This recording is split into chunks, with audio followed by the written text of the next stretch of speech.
Hello students, this is Sriram info all India government jobs అండి. మన ఛానల్లో పర్మనెంట్ గవర్నమెంట్ జాబ్స్ మాత్రమే పోస్ట్ చేయడం జరుగుతుందండి. కాంట్రాక్ట్ బేస్డ్ కానీ అవుట్సోర్సింగ్ జాబ్స్ అయితే మన ఛానల్లో ఉండవు. ఓన్లీ పర్మనెంట్ గవర్నమెంట్ జాబ్స్ మాత్రమే పోస్ట్ చేస్తాము. మన ఛానల్ ఇంకా ఎవరైనా సబ్స్క్రైబ్ చేసుకోకపోతే సబ్స్క్రైబ్ చేసుకొని బెల్ ఐకాన్ ఆన్ చేసుకొని పెట్టుకోండి. నా ప్రతి అప్డేట్ అనేది మీకు నోటిఫికేషన్ ద్వారా వస్తుంది. అలాగే మీకు వాట్సాప్ ఉంటే వాట్సాప్ ఛానల్లో జాయిన్ అవ్వండి. టెలిగ్రామ్ ఉంటే టెలిగ్రామ్ ఛానల్లో జాయిన్ అవ్వండి. జాయిన్ అయినట్టయితే మీకు exam dates, result dates, previous question papers, job information అనేది మీకు ప్రొవైడ్ చేయడం జరుగుతుంది.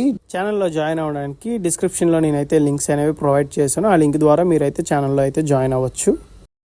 హలో స్టూడెంట్స్, ఇప్పుడు మనకు వచ్చేసి సిఎస్ఐఆర్ నుంచి మరో నోటిఫికేషన్ అయితే మనకి రిలీజ్ అవ్వడం జరిగిందండి. ఇది వచ్చేసి మనకి సిఎస్ఐఆర్లో IIP Indian institute of petroleum నుంచి చాలా మంచి పర్మనెంట్ సెంట్రల్ గవర్నమెంట్ జాబ్స్ అయితే రిలీజ్ అవ్వడం జరిగింది. ఇవి అన్నీ కూడా పర్మనెంట్ బేస్డ్ జాబ్స్, ఎటువంటి కాంట్రాక్ట్ బేస్డ్ కానీ అవుట్ సోర్సింగ్ జాబ్స్ అయితే ఏమీ కావండి. బోత్ మెయిల్ అండ్ ఫీమేల్ ఎవరైనా సరే దీనికి అప్లై చేసుకోవచ్చు.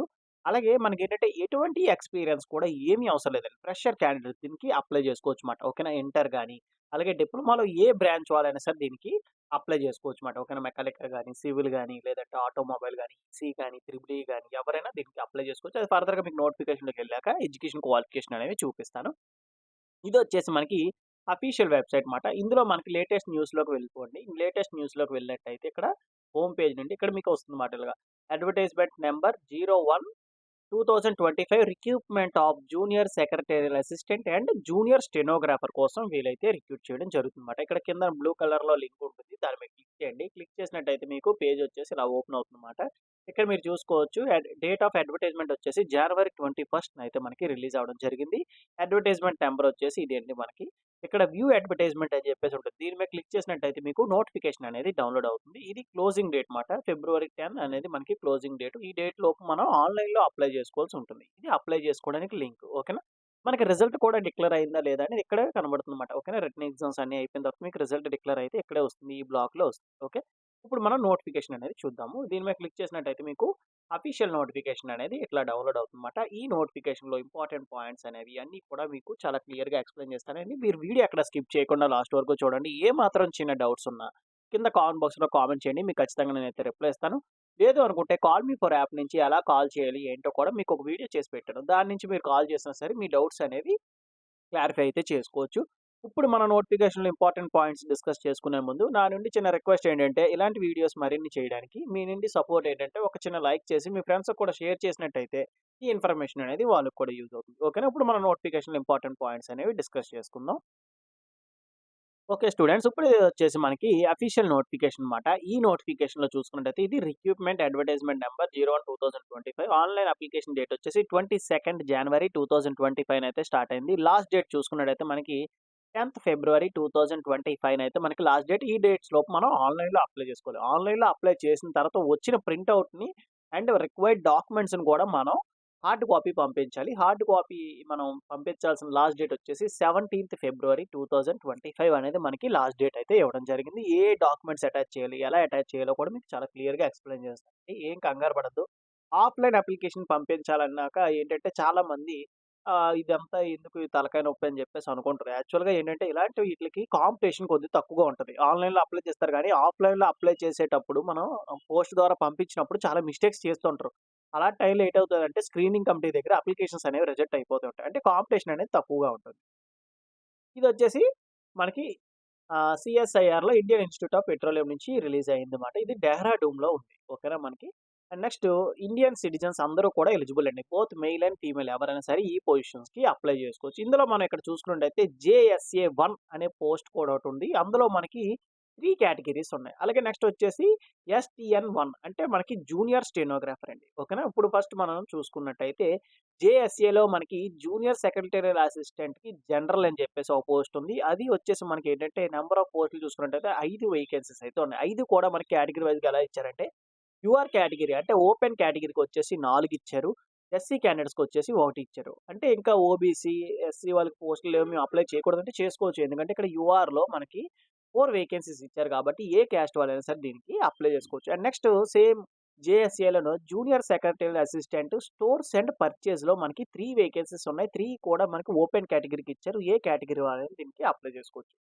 అలాగే నెక్స్ట్ వచ్చేసి జూనియర్ సెక్రటరియల్ అసిస్టెంట్‌లోనే ఫైనాన్స్ అండ్ అకౌంట్స్‌కి మనకి 5 పోస్టులు ఇచ్చారు. 5 కూడా ఓపెన్ కేటగిరీకి అయితే ఇవ్వడం జరిగింది. ఓకేనా? ఇలాగ ఈ విధంగా మీరు ఈ 3 కేటగిరీకి ఒకటే ఎడ్యుకేషన్ క్వాలిఫికేషన్‌తో అప్లై చేసుకోవచ్చు. దీనికి పే స్కేల్ చూసుకున్నట్టయితే ఇనీషియల్‌గా మీకు 19,900 అయితే ఇస్తారండి బేసిక్ సాలరీ.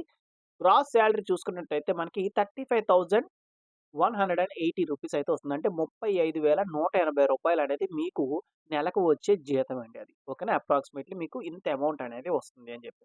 దీనికి ఎడ్యుకేషన్ క్వాలిఫికేషన్ వచ్చేసి 10+2 ఆర్ ఈక్వివాలెంట్ అని చెప్పి ఇవ్వడం జరిగింది. అంటే ఇంటర్ ఏ బ్రాంచ్ వాళ్ళైనా అప్లై చేసుకోవచ్చు. 12థ్ స్టాండర్డ్ అంటే ఇంటర్ వాళ్ళు. ఎంపీసీ చేసిన వాళ్ళు గాని, బైపీసీ చేసిన వాళ్ళు ఎవరైనా వొకేషనల్ కోర్స్ చేసిన వాళ్ళు ఎవరైనా అప్లై చేసుకోవచ్చు. అలాగే ఆర్ ఇట్స్ ఈక్వివాలెంట్ అంటే డిప్లొమా క్యాండిడేట్స్ కూడా వస్తారన్నమాట. ఓకేనా? డిప్లొమాలో ఈసీఈ చేసిన వాళ్ళు గాని, త్రిబుల్ ఈ గాని, మెకానికల్ గాని, సివిల్ గాని, ఓకేనా? ఆటోమొబైల్ గాని ఎవ్వరైనా సరే డిప్లొమాలో ఎవ్వరైనా సరే దానికి ఈ పొజిషన్‌కి మీరు అప్లై చేసుకోవచ్చు. దీంతో పాటుగా మీకు కంప్యూటర్ టైపింగ్ స్పీడ్ స్కిల్స్ అయితే ఉండాలి. ఓకేనా? రిలవెంట్‌గా మీకు కంప్యూటర్‌కి సంబంధించి మీకు ఎటువంటి సర్టిఫికేట్ అవసరం లేదు గానీ, స్కిల్స్ అనేవి మీలో ఉండాలన్నమాట. ఓకేనా? టైపింగ్ స్పీడ్ అయితే మీరు చేసుండాలి. ఇది పెద్ద వింతేం కాదండి. మీ దగ్గర స్కిల్స్ లేకపోయినా అప్లై చేయండి. ఆన్‌లైన్‌లో మీరు ఏంటంటే టైపింగ్ స్పీడ్ అని చెప్పేసి ఆన్‌లైన్‌లో సెర్చ్ చేసినట్టయితే మీ టైపింగ్ స్పీడ్ మీరు చెక్ చేసుకోవచ్చు. దాని మీద ప్రాక్టీస్ చేసినట్టయితే మీకు ఇంకా మెరిట్ వస్తుంది. ఓకేనా? ఇదొచ్చేసి 35 వర్డ్స్ పర్ మినిట్ ఇంగ్లీష్‌లో అయినా టైప్ చేయాలి. లేదు నేను హిందీలో టైప్ చేస్తానంటే 30 వర్డ్స్ పర్ మినిట్ హిందీలో అయినా టైప్ చేయాలన్నమాట. ఓకేనా? దీనికి ఏజ్ లిమిట్ వచ్చేసి 18 ఇయర్స్ నుంచి 28 ఇయర్స్ ఉన్న వరకు ఎవరైనా సరే దీనికి అప్లై చేసుకోవచ్చు. Age relaxation as per government rule ప్రకారంగా ఎస్సీ, ఎస్టీ క్యాండిడేట్స్‌కి వచ్చేసి 5 ఇయర్స్ ఉంటుంది. ఓబీసీ వాళ్ళకొచ్చేసి 3 ఇయర్స్ ఉంటుంది. పీడబ్ల్యూడీ క్యాండిడేట్స్‌కి వచ్చేసి 10 ఇయర్స్ అనేది ఏజ్ రిలాక్సేషన్ అయితే ఉంటుందండి. అండ్ నెక్స్ట్ వచ్చేసి మనం పొజిషన్ చూసుకున్నట్టయితే జూనియర్ స్టెనోగ్రాఫర్ దీనికి 4 వేకెన్సీస్ ఉన్నాయి. 4 కూడా ఓపెన్ కేటగిరీకి ఇచ్చారు. ఏ క్యాస్ట్ వాళ్ళైనా సరే దీనికి అప్లై చేసుకోవచ్చు. దీనికి ఎడ్యుకేషన్ క్వాలిఫికేషన్ వచ్చేసి మనకి ఏంటంటే 10+2 ఆర్ ఇట్స్ ఈక్వివాలెంట్ అని ఇవ్వడం జరిగింది. అంటే సేమ్ ఎడ్యుకేషన్ క్వాలిఫికేషన్ అండి. పైన ఏదైతే ఇచ్చారో ఎడ్యుకేషన్ క్వాలిఫికేషన్ కింద కూడా సేమ్. బట్ ఇక్కడ స్టెనోగ్రఫీ ప్రొఫిషియన్సీ అనేది మీకు వచ్చుండాలి. ఓకేనా? దీనికి సాలరీ వచ్చేసి 25,500 అనేది మీకు ఇనీషియల్‌గా ఇచ్చే బేసిక్ సాలరీ. గ్రాస్ సాలరీ వచ్చేసి మీకు 46,050 రూపీస్ అంటే రూ. 46,050 అనేది మీకు నెలకిచ్చే జీతం అన్నమాట. ఓకేనా? దీనికి ఏజ్ లిమిట్ వచ్చేసి మనకి 18 ఇయర్స్ నుంచి 27 ఇయర్స్ ఉన్న వరకు అప్లై చేసుకోవచ్చు. యాస్ పర్ గవర్నమెంట్ రూల్ ప్రకారంగా పైన నేను ఏదైతే ఏజ్ రిలాక్సేషన్ చెప్పానో సేమ్ యాజ్ ఇట్ ఈస్‌గా దీనికి కూడా వర్తిస్తుంది. ఓకేనా? ఈ 2 పొజిషన్స్ కూడా జూనియర్ సెక్రటరీ అసిస్టెంట్‌కి, స్టెనోగ్రాఫర్‌కి రెండిటికి కూడా ఎడ్యుకేషన్ క్వాలిఫికేషన్ అనేది సేమ్. ఓకేనా? నెక్స్ట్ ఇక్కడ చూడండి చాలా క్లియర్‌గా ఇచ్చారు. Diploma of 3 years duration. ఓకేనా? డిప్లొమాలో 3 ఇయర్స్ డ్యూరేషన్ చేసిన వాళ్ళు కూడా ఎలిజిబులే. దీనికి మీరు అప్లై చేసుకోవచ్చు అని చెప్పేసి మనకిక్కడ ఇవ్వడం జరిగింది. నెక్స్ట్ వచ్చేసి మోడ్ ఆఫ్ సెలక్షన్ చూసుకున్నట్టయితే జూనియర్ సెక్రటరీ అసిస్టెంట్‌లో మనకి జనరల్ ఉంది. అలాగే స్టోర్స్ అండ్ పర్చేజ్ ఉంది. అలాగే ఫైనాన్స్ అండ్ అకౌంట్స్ ఉంది. అన్నిట్లికి కూడా ఈ మూడిట్లికి కూడా మోడ్ ఆఫ్ సెలక్షన్ అనేది సేమ్. ఫర్ జూనియర్ సెక్రటరీ అసిస్టెంట్‌కి మాత్రమే ఇది. స్టెనోగ్రాఫర్‌కి కూడా తర్వాత ఇచ్చారు. అది కూడా మీకు చూపిస్తాను. ఇక్కడ మీరు చూసుకున్నట్టయితే ఫస్ట్ కంప్యూటర్ బేస్డ్ టెస్ట్ అయితే ఉంటుంది. కంప్యూటర్ బేస్డ్ టెస్ట్ కూడా మీకు మీడియం లెవెల్‌లో ఉంటుంది. అంటే ఇంటర్ బేస్డ్ మీకు క్వెషన్స్ అయితే అడుగుతారు.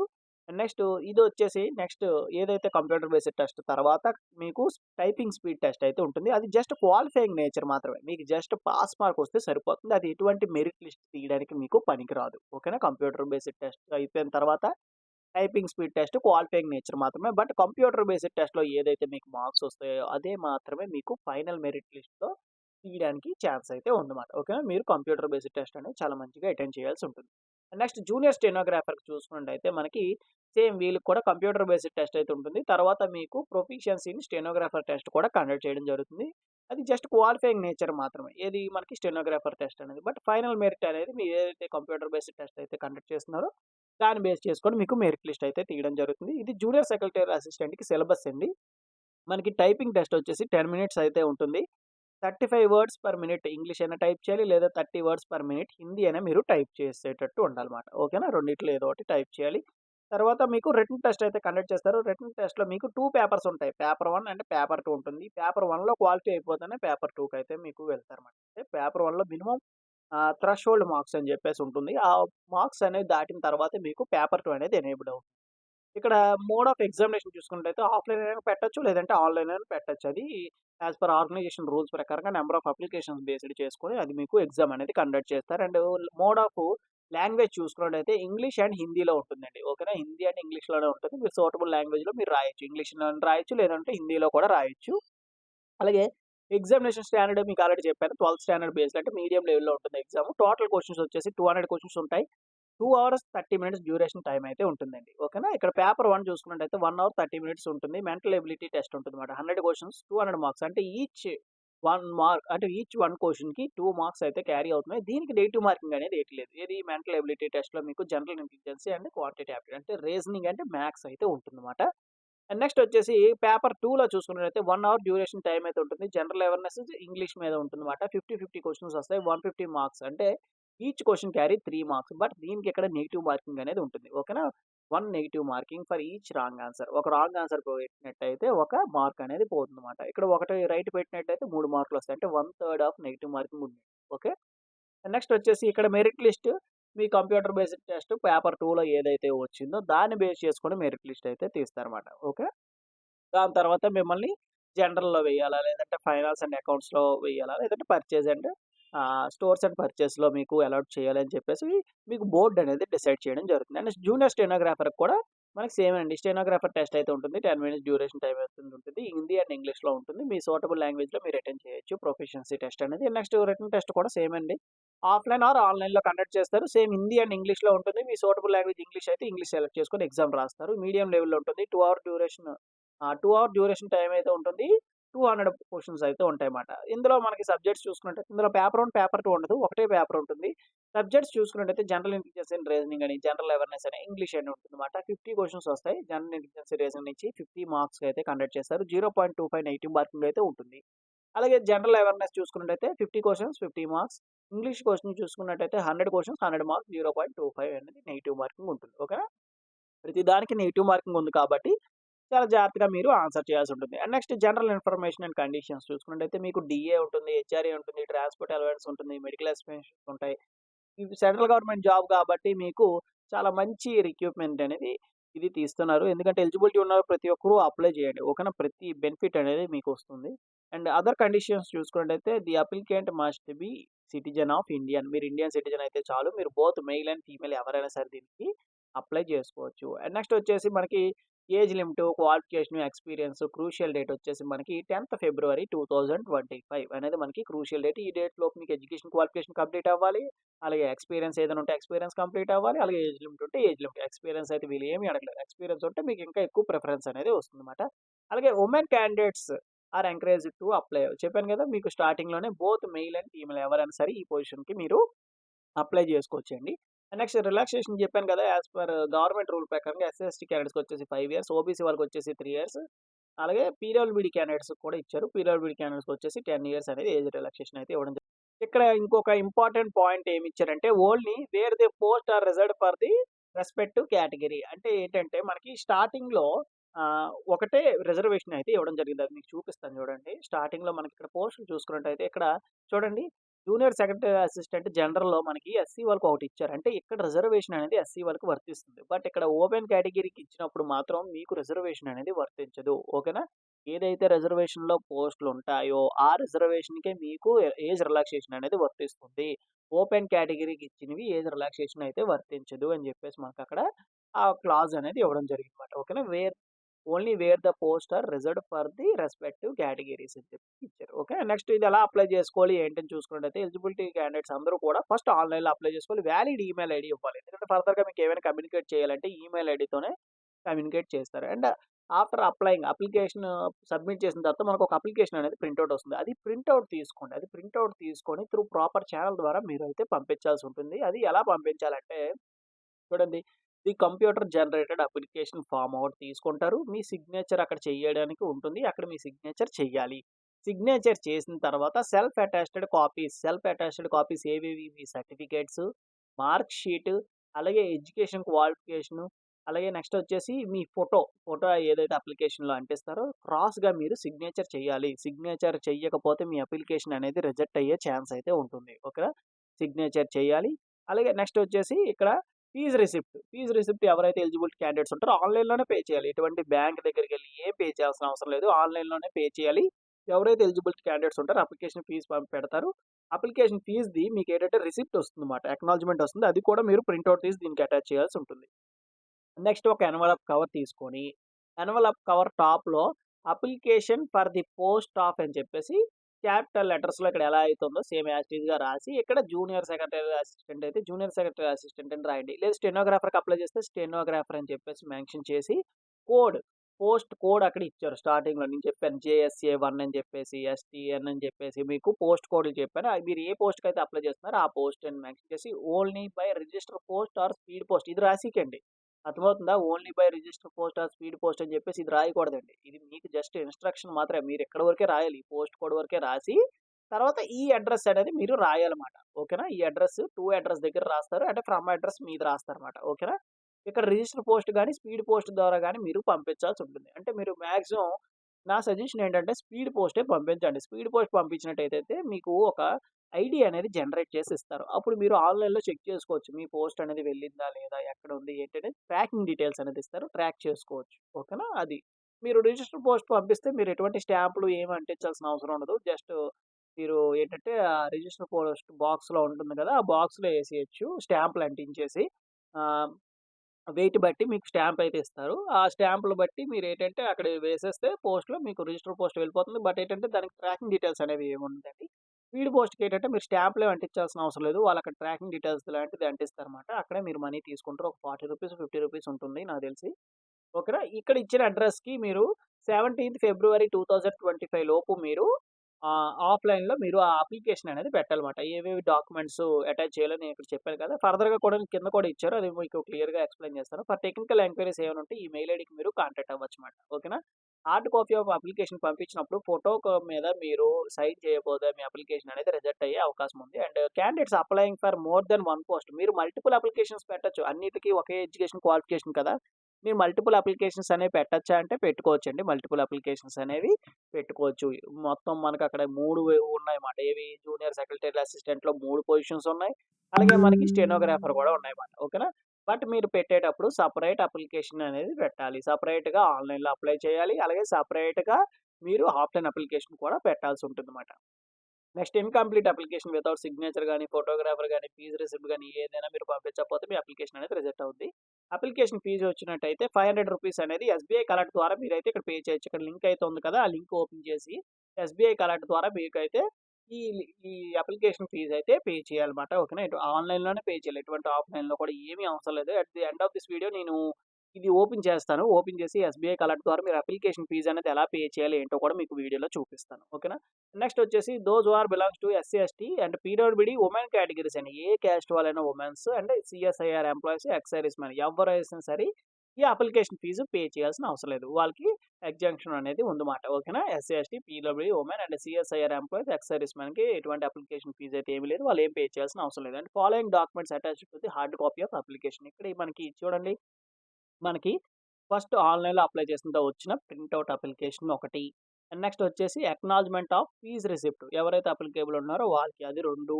Next date of birth certificate మీ 10థ్ క్లాస్ మార్క్ లిస్ట్ ఉంటే అదే date of birth certificate verification మాట అదొకటి 3. నెక్స్ట్ వచ్చేసి మనకి self attached copies of Aadhaar card. Me Aadhaar card ఒకటి అదొకటి 4. Next self attached copies of me inter అయితే ఇంటర్ లేదా డిగ్రీ అయితే డిగ్రీ ఉంటే డిగ్రీ కూడా అటాచ్ చేస్తారు. అండ్ డిప్లొమా ఉంటే డిప్లొమా కూడా అటాచ్ చేస్తారు. అండ్ నెక్స్ట్ వచ్చేసి దీంతో 4 self attested copies of medical ఇదేంటంటే పీడబ్ల్యూడీ క్యాండిడేట్స్‌కి, ఎక్స్ సర్వీస్ మెన్‌కి వీళ్ళు ఎవరైనా ఉంటే వాళ్ళు ఆ సర్టిఫికేట్స్ కూడా రిలవెంట్ సర్టిఫికేట్స్ కూడా మీరు అటాచ్ చేయాల్సి ఉంటుందన్నమాట. ఇక్కడ ప్రతీది సెల్ఫ్ అటాచ్డ్ అని చెప్పి అడిగారండి. సెల్ఫ్ అటాచ్డ్ అంటే ప్రతీది కూడా జిరాక్స్ తీస్తారు. ఓకేనా? ఆ జిరాక్స్ కింద మీ సిగ్నేచర్ చేస్తారు. ఇది 10థ్ క్లాస్ మార్క్ లిస్ట్ అనుకోండి. ఎస్ఎస్‌సి అని చెప్పేసి ఉంటుంది కదా! ఎస్ఎస్‌సి కిందన మీరిక్కడ సిగ్నేచర్ చేస్తే అదే సెల్ఫ్ అటాచ్డ్. ప్రతీది కూడా జిరాక్స్ కాపీస్ మాత్రమే అటాచ్ చేయాలండి. ఓకేనా? ఒరిజినల్ కాపీస్ మీరేమి అటాచ్ చేయకూడదు. ఓకే? ఇప్పుడు మనం ఇది రిజిస్ట్రేషన్ ప్రాసెస్ అనేది ఎలా ఉంటదో మీకు ఎక్స్‌ప్లెయిన్ చేస్తాను. డిస్క్రిప్షన్ ఇచ్చిన లింక్ మీద క్లిక్ చేస్తే మీకు పేజ్ ఇలా ఓపెన్ అవుతుంది. ఇక్కడ అప్లై నౌ అని చెప్పేసి ఉంటుంది. దాని మీద క్లిక్ చేయండి. క్లిక్ చేసినట్టయితే మీకు పేజ్ వచ్చేసి ఇలా ఓపెన్ అవుతుంది. ఈ లింకే మీకు డైరెక్ట్‌గా ఇచ్చేస్తానులెండి. అప్పుడు మీరు ఓపెన్ చేస్తే ఇలా వచ్చేస్తుంది. మీ దగ్గర ఆల్రెడీ లాగిన్ డీటెయిల్స్ ఉన్నట్టయితే మీ మెయిల్ ఐడీ, పాస్వర్డ్ ఏదైతే క్రియేట్ చేసుకున్నారో ఆ పాస్వర్డ్ లాగిన్ మీద క్లిక్ చేస్తారు. లేదనుకుంటే ఇక్కడ క్లిక్ హియర్ ఫర్ రిజిస్ట్రేషన్ అని చెప్పేసి ఉంటుంది. దాని మీద క్లిక్ చేస్తే మీకు రిజిస్ట్రేషన్ పోర్టల్ అనేది ఇట్లా వస్తుంది. మీ నేమ్ 10థ్ క్లాస్ మార్క్ లిస్ట్ మీద ఏదైతే ఉందో సేమ్ యాజ్ ఇట్ ఈస్‌గా మీ నేమ్, అలాగే email ID, password same password అనేది ఇక్కడ ఎంటర్ చేసి ఇక్కడ రిజిస్టర్ మీద క్లిక్ చేసినట్టయితే వీళ్ళు కన్ఫర్మేషన్ మెయిల్ ఐడీకి అయితే పంపిస్తారు మీ మెయిల్‌కి. అది వెరిఫై చేసుకున్నట్టయితే సరిపోతుంది. చాలామంది మెయిల్ రావట్లేదు అని అనుకుంటారు. మీ ఇన్‌బాక్స్‌లో లేకపోతే స్పామ్‌లో గాని, లేదంటే జంక్‌లో గాని చెక్ చేయండి. ఓకేనా? అందులో చెక్ చేస్తే ఖచ్చితంగా మీకు ఉంటుంది. ఇదేనండి మనకి రిజిస్ట్రేషన్ ప్రాసెస్ మాట. ఇప్పుడు ఎస్‌బీఐ కలెక్ట్ ద్వారా మీ అప్లికేషన్ ఫీజ్ అనేది ఎలా పే చేయాలి ఏంటో చూపిస్తాను చూడండి.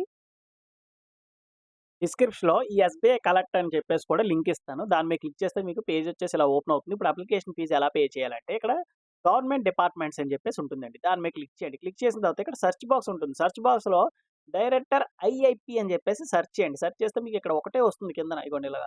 డైరెక్టర్ ఐఐపీ అని చెప్పేసి ఉంటుంది. దాని మీద క్లిక్ చేయండి. క్లిక్ చేస్తే మీకు పేజ్ వచ్చేసి ఇలా వస్తుంది. ఇందులో మీరు ఇక్కడ చూసుకున్నట్టయితే పేమెంట్ కేటగరీ అని చెప్పేసి ఉంటుంది. ఇందులో మీరు అప్లికేషన్ ఫీస్ సెలెక్ట్ చేసుకోండి. అప్లికేషన్ ఫీస్ తర్వాత టైప్ ఆఫ్ అప్లికేషన్ అని చెప్పేసి ఉంటుందన్నమాట. టైప్ ఆఫ్ అప్లికేషన్ దగ్గర ఫర్ రెగ్యులర్ రిక్రూట్‌మెంట్ అని చెప్పేసి ఉంటుందన్నమాట. అది సెలెక్ట్ చేసుకోండి. తర్వాత మీ నేము, తర్వాత అడ్రెస్, రిఫరెన్స్ అడ్వర్టైజ్‌మెంట్ నంబర్ 01/2025 ఓకేనా. ఈ రిలవెంట్ ఫీల్డ్ మీ మొబైల్ నంబరు, రిమార్క్స్ ఏమైనా రాయాలనుకుంటే రాయండి. లేకపోతే లేదు. రూ.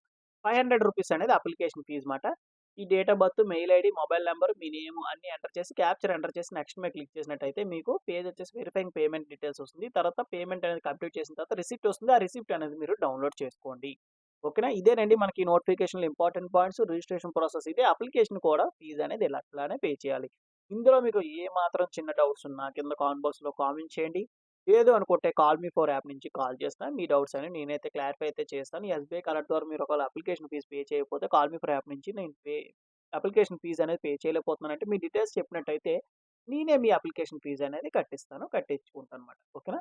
ఇది మనకి ఏంటంటే ఇంపార్టెంట్ పాయింట్స్. ఈ వీడియో మీకు నచ్చినట్టయితే లైక్ చేయండి. మీ ఫ్రెండ్స్‌కి కూడా షేర్ చేయండి. ఈ ఇన్ఫర్మేషన్ అనేది వాళ్ళకి కూడా యూజ్ అవుతుంది. థాంక్ యూ సో మచ్ అండి for watching video. Keep supporting me.